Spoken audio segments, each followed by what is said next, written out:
all of you. বলক আজি আমি যাওঁ নলবাৰীত এখন বিখ্যাত আশ্ৰম আছে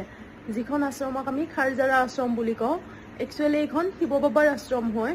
বলকচোন চাওঁ কি আছে তাত আমি আশ্ৰমখনৰ পিছফালে থকা এই শিৱৰ মূৰ্তিটোলৈ আহিছোঁ আৰু আশ্ৰমখনৰ চাইডেৰে এটা ৰাস্তা যাব পাৰে এয়া আহি আমি শিৱ বাবাৰ মূৰ্তিটোৰ সেই চৌহদটো পালোঁ ভিতৰখন এতিয়াও নিৰ্মাণৰত অৱস্থাতে হৈ আছে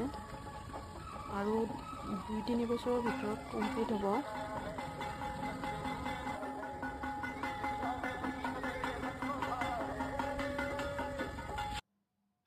এয়া এইফালেদি আমি উঠি গৈ আছোঁ আৰু ইয়াৰ এই চিৰিবিলাক ডাঙৰ ডাঙৰ শিলেৰে বন্ধাই দিয়া আছে যাতে ওপৰলৈ সুন্দৰকৈ উঠি যাব পাৰি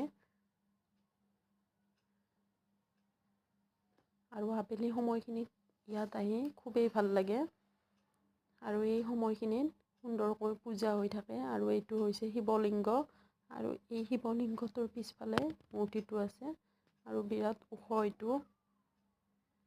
আৰু ওপৰৰ পৰা যে গোটেই মন্দিৰৰ চৌহদটো দেখিবলৈ বহুত ভাল লাগে ইয়াত পূজা চলি আছে বৰ্তমান ইয়াৰ পৰা মই বাহিৰৰ গোটেই পৰিৱেশটো এবাৰ দেখাই দিম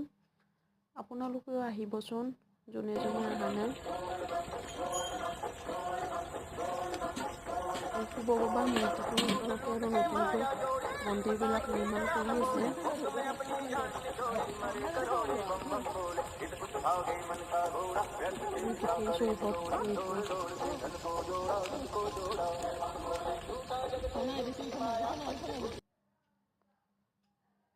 ইয়াৰ পিছত আমিও সেৱা ল'লোঁ এয়া দিয়া মাইনা আৰু মই ইয়াত শিৱৰাত্ৰিৰ দিনা বহুত মানুহ হয়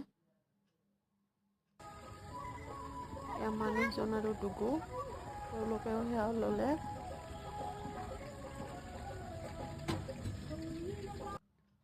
গতিকে যদি ভিডিঅ'টো চাই ভাল পায় লাইক আৰু কমেণ্ট এটা কৰি দিব